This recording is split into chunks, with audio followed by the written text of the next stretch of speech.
Berjumpa kembali dengan Bapak. Dalam kesempatan kali ini Bapak akan mempresentasikan, menjelaskan bagaimana cara belajar dan kesadaran berbangsa dan bernegara. Kenapa materi ini sangat penting? Karena cara belajar anak-anak sekalian akan mempengaruhi bagaimana anak-anak sekalian memperoleh hasil yang terbaik di SMP Sinkarulus. Kesadaran berbangsa dan bernegara merupakan kewajiban kita bagi nusa dan bangsa selaku warga negara yang baik. Untuk itu, silakan mendengarkan dan memperhatikan penjelasan yang akan Bapak berikan. Sebelum kita mulai, Bapak ingin menanyakan kepada anak-anak sekalian, bagaimana cara belajar anak-anak sekalian selama ini? Di SD, anak-anak sekalian belajar dengan tipe-tipe yang berbeda. Yang pertama, ada anak yang belajar, lebih mudah belajar menggunakan gambar-gambar dan warna-warna. Ada juga anak yang lebih mudah mengerti saat dijelaskan guru daripada membaca buku pelajaran. Ada juga anak yang lebih mengerti pelajaran jika ia membuat ringkasan dengan kata-katanya sendiri. Dan juga ada anak yang lebih suka belajar apabila menggunakan gerak dan alat peraga, dalam hal ini praktek. Dari keempat tipe belajar ini, di manakah anak-anak berada? Apakah di cara belajar yang pertama, kedua, ketiga, dan keempat? Dimanapun Anda berada, semua adalah cara belajar yang baik, yang sesuai dengan Anda. Sekarang Bapak akan menjelaskan bagaimana anak-anak dapat menggunakan cara belajar itu menjadi maksimal. Yang pertama, apabila anak-anak sekalian belajar menggunakan gambar-gambar dan warna, lebih nyaman dengan tipe yang seperti ini, maka gaya belajar anak-anak adalah gaya belajar visual. Jadi anak-anak lebih mengandalkan visual atau pandangan mata. Biasanya anak yang seperti ini memiliki sense yang baik saat membaca peta atau mampu mengikuti instruksi sesuai dengan gambar. Maka dia biasanya di sini lebih maksimal. Maka bagaimana cara anak-anak untuk mengembangkan dan memaksimalkan gaya belajar ini? Adapun media yang bisa anak-anak gunakan agar gaya belajar visual ini lebih maksimal adalah anak-anak dapat mengembangkan mind map atau menggunakan flashchart bergambar, atau juga dapat menggunakan video pembelajaran. Jadi apabila anak-anak sekalian bertipe gaya belajar visual, mulai dari sekarang coba cari informasi dengan informasi tentang mind map, informasi tentang flashcard, ataupun tentang bagaimana mencari video-video pembelajaran. Selain itu, anak-anak dapat juga membuat suatu catatan dengan warna yang menarik. Kalau Bapak dulu, Bapak akan menandai hal-hal yang penting dengan stabilo berwarna supaya lebih menarik untuk lebih dibaca. Atau anak-anak juga dapat mencari gambar sebagai contoh. Misalnya penjelasan tentang IPA, carilah gambar-gambar yang kira-kira bisa menunjukkan sehingga anak-anak lebih dapat belajar. Atau juga seperti tadi mencari video pembelajaran, karena dengan menyaksikan video itu anak-anak dapat lebih mendalami materinya. Cara belajar yang kedua, apabila anak-anak sekalian lebih mudah mengerti saat dijelaskan guru daripada membaca buku pelajaran, maka anak-anak bertipe gaya belajar auditori, mengandalkan pendengaran. Jadi anak-anak ini, anak-anak sekalian di kelas lebih suka memperhatikan guru, mendengarkan guru, tapi saat membaca anak-anak kurang tertarik. Maka tipe ini berarti tipe gaya belajar auditori. Tidak apa-apa, memang ada anak-anak yang seperti ini. Biasanya apabila ada anak yang belajarnya bertipe gaya belajar auditori, maka anak-anak akan lebih mudah memproses informasi dengan baik dari berbagai sumber suara. Jadi dengan mengandalkan suara guru, suara radio, atau suara rekaman yang lain. Dan biasanya anak-anak ini senang mendengarkan materi di kelas. Dia akan duduk diam mendengarkan audiobook atau audio dari laptop atau audio dari HP. Nah, bagaimana sih cara mengembangkan, memaksimalkan apabila kita bertipe auditori? Maka kita dapat menggunakan bantuan-bantuan, misalnya biasanya dengan bantuan musik. Dengan mendengarkan musik biasanya materi dapat lebih mudah dipahami, anak-anak lebih mudah nyaman belajar. Ada juga yang merekam penjelasan guru, nanti di rumah akan diulangi kembali. Nah, ini adalah cara agar apabila anak-anak sekalian bertipe auditori dapat memaksimalkan gaya belajarnya. Gaya belajar ketiga, apabila anak-anak sekalian lebih mengerti suatu pelajaran jika dibuat ringkasan. Jadi dia tidak cukup hanya dengan melihat, tidak cukup dengan mendengar penjelasan guru, tapi dia perlu mencatat dengan kata-katanya sendiri supaya lebih paham. Maka gaya belajar seperti ini disebut dengan gaya belajar verbal. Dia lebih nyaman kalau dengan membaca lebih banyak. Dia lebih nyaman apabila dia menulis saat belajar. Jadi kalau ada anak yang menulis saat guru menjelaskan, ya memang kadang guru melarang. Kenapa? Supaya lebih memperhatikan. Tetapi memang beberapa anak memang nyaman saat guru menjelaskan dia mencatat.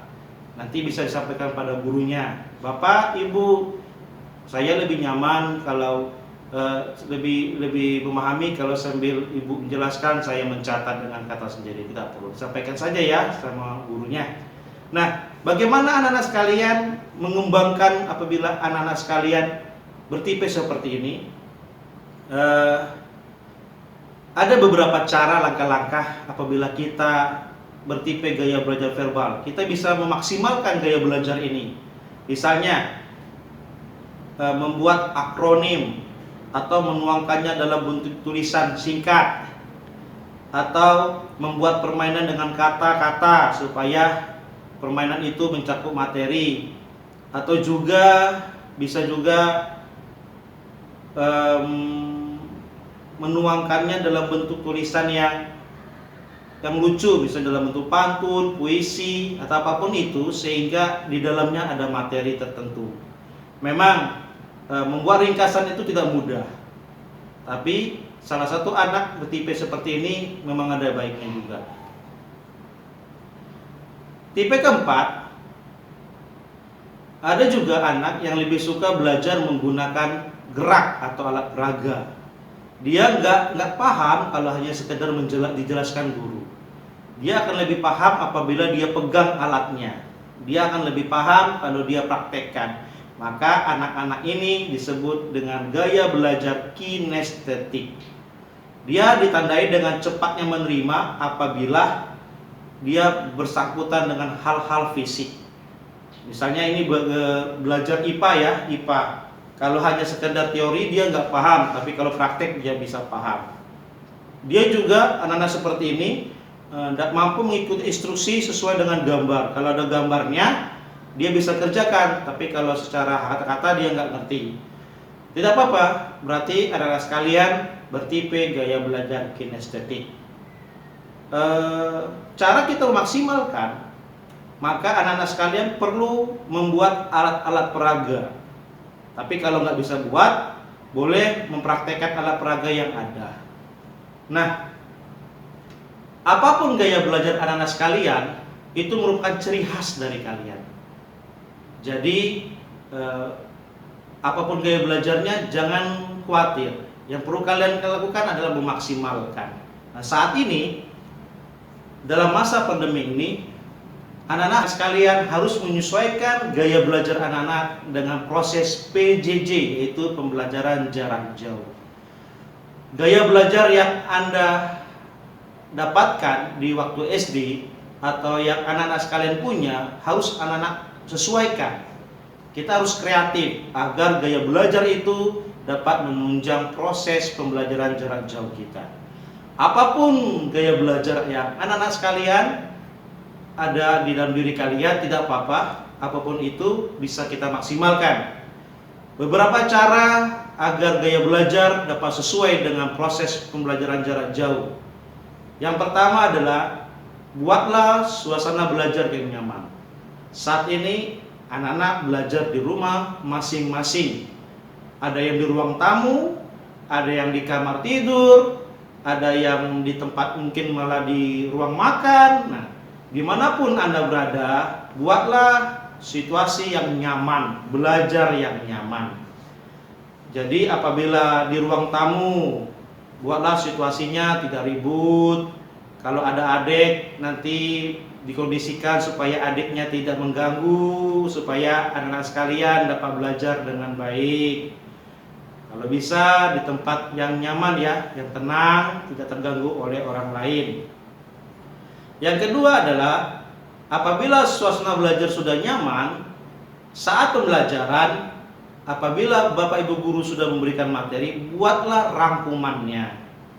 Memang Bapak Ibu guru nanti akan memberikan materi, tapi akan lebih memahami kalau kita membuat rangkuman sendiri.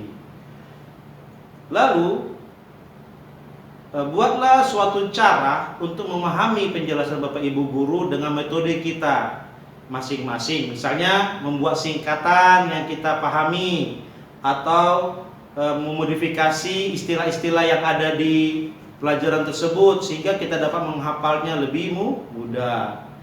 Dan yang terakhir yang Bapak tekankan adalah dalam belajar itu bukan menghafal, bukan hanya menghafal, tapi mengerti dan memahami.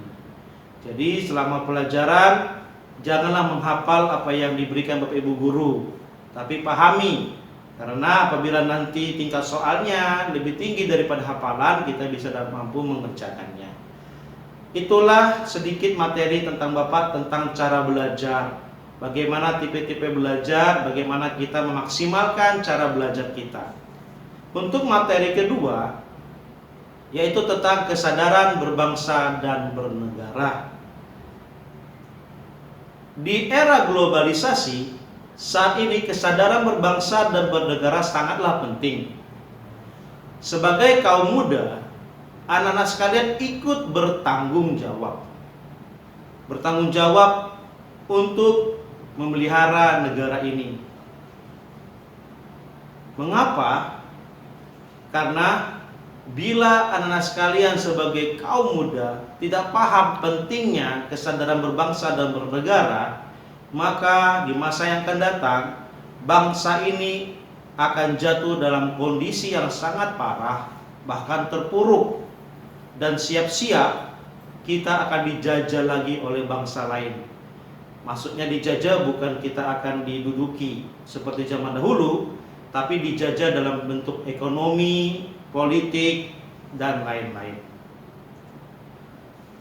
Kesadaran bela negara merupakan upaya kita mempertahankan negara kita dari ancaman yang dapat mengganggu kelangsungan hidup bermasyarakat. Kesadaran bela negara juga dapat menumbuhkan rasa patriotisme dan rasa nasionalisme di dalam diri kita. Maka bela negara merupakan kewajiban dasar dan merupakan kehormatan bagi setiap warga negara, termasuk Anda sekalian, termasuk anak-anak sekalian. Walaupun masih muda, kewajiban kita dan kehormatan bagi kita untuk membela negara. Bagaimana cara mengimplementasikannya dalam kehidupan sehari-hari, apalagi anak sekalian masih muda? belum cukup umur untuk berperang. Implementasinya seperti apa? Banyak cara dapat kita implementasikan dalam kehidupan kita sehari-hari. Dalam kehidupan pribadi atau kehidupan dalam keluarga kita masing-masing, anak-anak dapat mengimplementasikannya di dalam keluarganya. Misal, kita dapat menumbuh kembangkan sifat patriotisme dan nasionalisme dengan cara menyaksikan film perjuangan bersama keluarga tentunya, atau membaca buku bertema perjuangan. Dan pastinya dalam keluarga masing-masing mengibarkan bendera merah putih pada hari-hari tertentu. Yang kedua, dalam kehidupan sekolah. Dalam kehidupan sekolah, anak-anak juga bisa menumbuh kembangkan sifat patriotisme dan nasionalisme dengan ikut melaksanakan upacara bendera. Lalu belajar dengan sungguh untuk kemajuan bangsa dan negara kita. Dalam kehidupan bermasyarakat, anak-anak sekalian dapat juga mengembangkan sikap patriotisme dan nasionalisme dengan cara mengembangkan sikap kesetiakawanan sosial di lingkungannya, atau juga dengan cara memelihara kerukunan di antara sesama warga. Dan yang terakhir, dalam kehidupan berbangsa, sikap patriotisme dan nasionalisme dapat kita tumbuh kembangkan dengan cara meningkatkan persatuan dan kesatuan. Cara yang paling nyata adalah dengan menggunakan produk-produk dalam negeri. Taati peraturan yang ada, tidak main hakim sendiri, hormati dan junjung tinggi supremasi hukum, serta jagalah kelestarian lingkungan. Itu adalah cara kita mengimplementasikan kesadaran bela negara di dalam kehidupan kita sekalian. Demikian materi dari Bapak tentang kesadaran bela negara, dan juga materi yang pertama tadi tentang cara belajar anak-anak sekalian. Terima kasih untuk anak-anak sekalian sudah mendengarkan dan menyaksikan. Sampai jumpa kembali di dalam kesempatan yang akan datang. Terakhir, mari kita sama-sama melantangkan salam Tarakanita. Salam Tarakanita, satu hati, satu semangat. Tarakanita, yes!